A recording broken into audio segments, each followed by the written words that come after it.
todos los temas sobre la experiencia humana, la comunidad y la relación entre los seres humanos y el entorno que los rodea. ¿Qué significa cuidar de uno mismo y de los demás en un mundo donde la vulnerabilidad y la dependencia son características esenciales de la existencia humana? Para esto debemos entender que tener cuidado no solo implica atender nuestras propias necesidades, sino también las de los demás, construyendo relaciones de las que todos somos parte y por lo tanto de las cuales nos dan una responsabilidad compartida. Además, exploraremos la idea de lo que es verdaderamente la ética y que ésta va más allá de los humanos, abarcando también los seres humanos y elementos no vivientes. A lo largo del video revisaremos a maravillosos autores y teorías muy buenas que nos invitan a reflexionar sobre estas interacciones y cómo podemos entender nuestra libertad y bienestar como algo que está relacionado con el cuidado de los otros y del mundo mismo que habitamos y nos rodea. Esta historia explora la idea de una realidad de sociedades tecnológicas habitadas por robots y seres artificiales o IAs, como puede decirse hoy en día. En el texto observamos cómo el autor usa la sátira y la imaginación sobre la relación entre la tecnología y la ética. Se cuestiona mucho el uso de la tecnología artificial y los límites que los seres humanos ponemos al usarla. La historia mezcla el humor, la filosofía y muestra como tanto los logros y los peligros que la tecnología ha tenido para nosotros y el mundo. ¿Qué es la ética en la tecnología? La ética en la tecnología se refiere a los principios que guían el uso responsable de la inteligencia artificial y las máquinas. ¿Qué significa ser humano en un mundo tecnológico? Esta pregunta nos ayuda a reflexionar cómo la tecnología afecta nuestra identidad y nuestro lugar en el mundo. Ser humano significa tener que cultivar la empatía y encontrar un significado en un mundo saturado de información. Estoy de acuerdo con la tecnología y la inteligencia artificial puede ser tanto como beneficiosas y peligrosas. En el texto nos invita a reflexionar sobre cómo la responsabilidad que tenemos nosotros como seres humanos al desarrollar este tipo de tecnologías o IAs, como puede decirse. Sin embargo, siento que también puede llegar a ser algo pesimista, ya que se considera la capacidad humana para usar la tecnología de manera ética y positiva. Simplemente asume que no tendremos un uso responsable entre las IAs.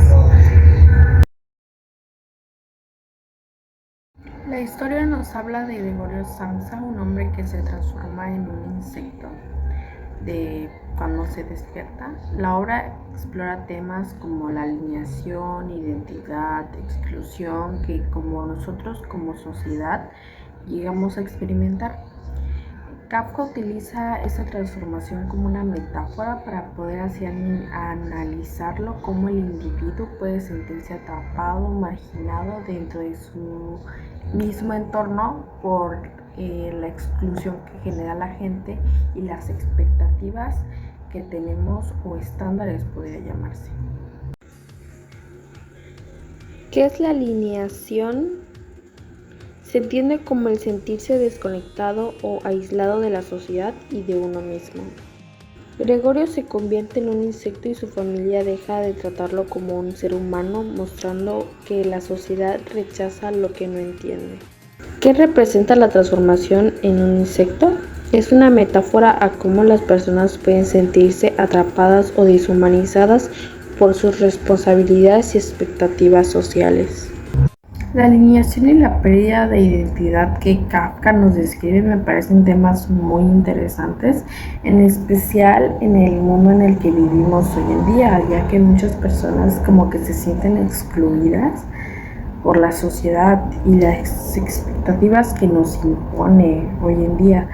Estoy de acuerdo con la obra porque refleja cómo la sociedad puede rechazar lo que no sabe o no entiende o no encaja en sus normas o estándares.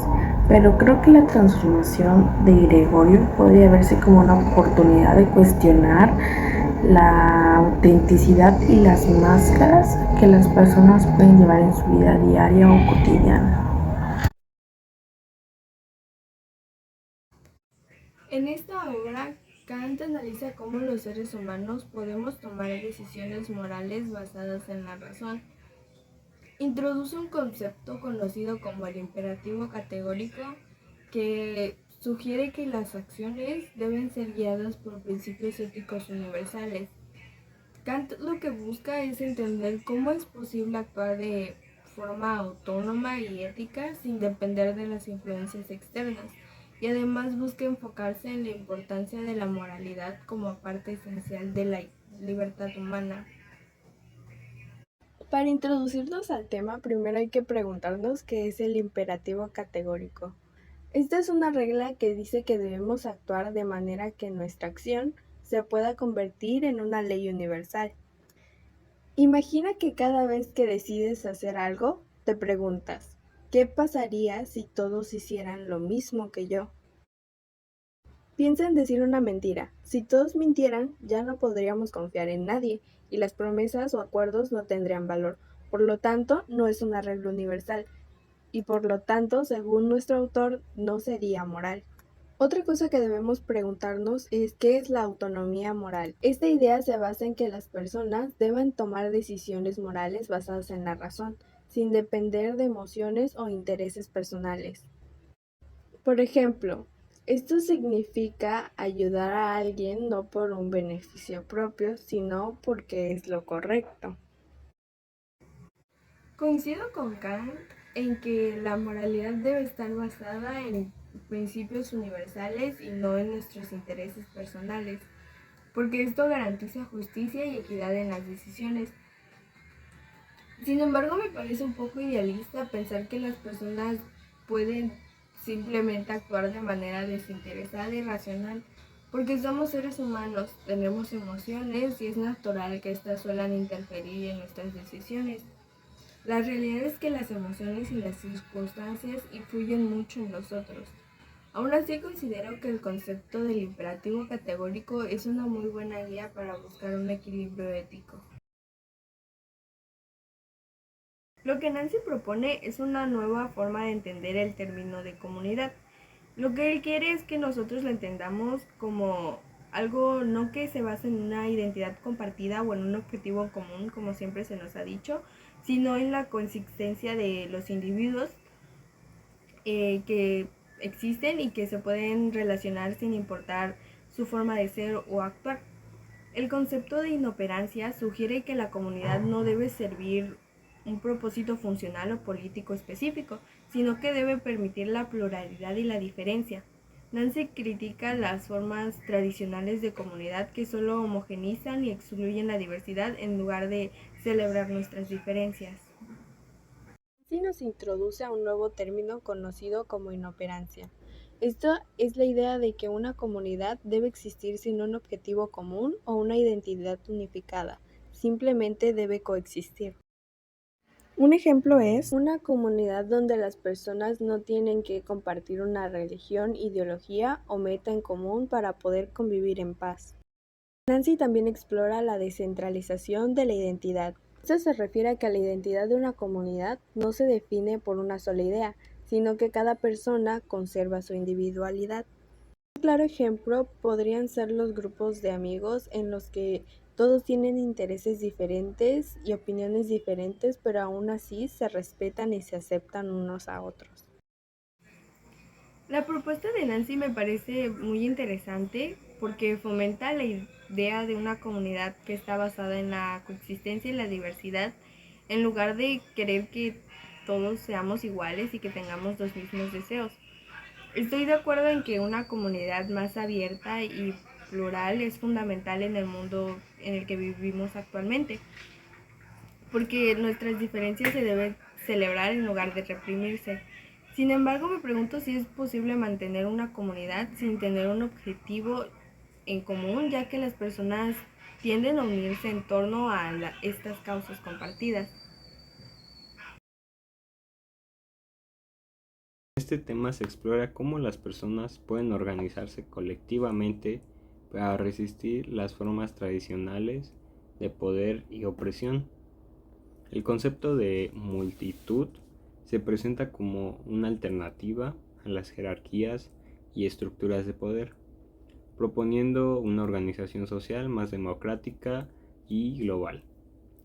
Michael Hart y Antonio Negri argumentan que la multitud tiene potencial de transformar las sociedades creando una democracia que trascienda los límites del Estado-nación y que más bien se enfoque en la cooperación y la justicia social.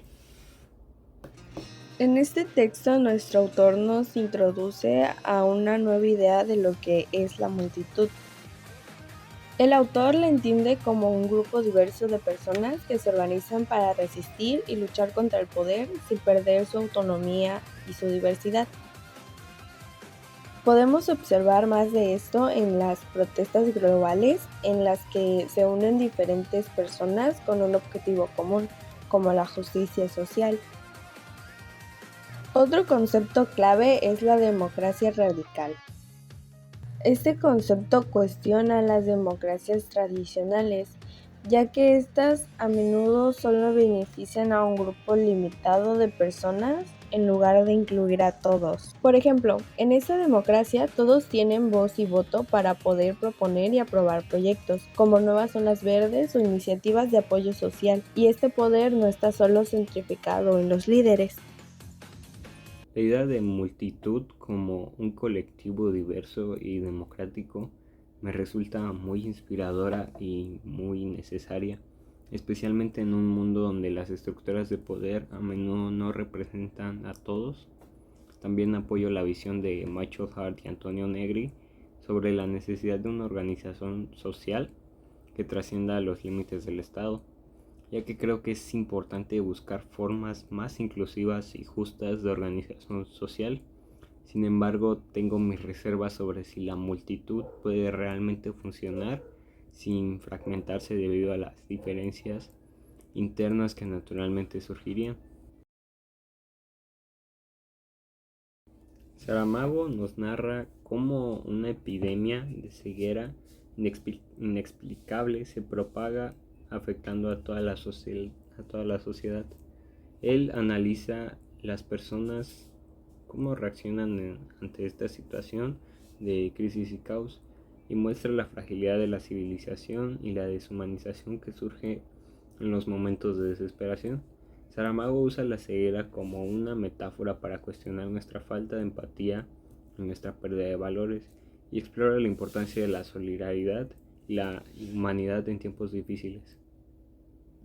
Para empezar a entender el texto hay que entender primero qué simboliza la ceguera. Saramago lo usa como una metáfora de la falta de empatía y comprensión en la sociedad.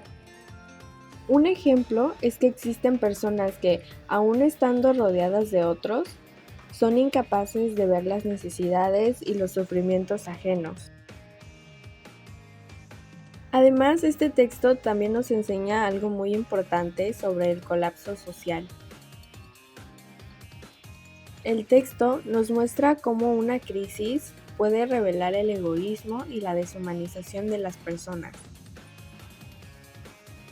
En situaciones extremas, algunas personas suelen volverse agresivas y egoístas, olvidando los valores de solidaridad y de cooperación. Me gusta la idea de la ceguera como metáfora de nuestra indiferencia ante los problemas sociales, que son la verdadera importancia y nuestra falta de empatía. Me parece una crítica justificada sobre cómo en tiempos de crisis las personas pueden deshumanizar y actuar de manera egoísta, cosa que deberíamos evitar claramente. Creo que es algo un poco pesimista, pues deja de lado la parte buena de las personas, pero admito que tampoco como que esta sea muy visible. Pero creo que aunque la crisis saca lo peor de las personas, también podría sacar lo mejor.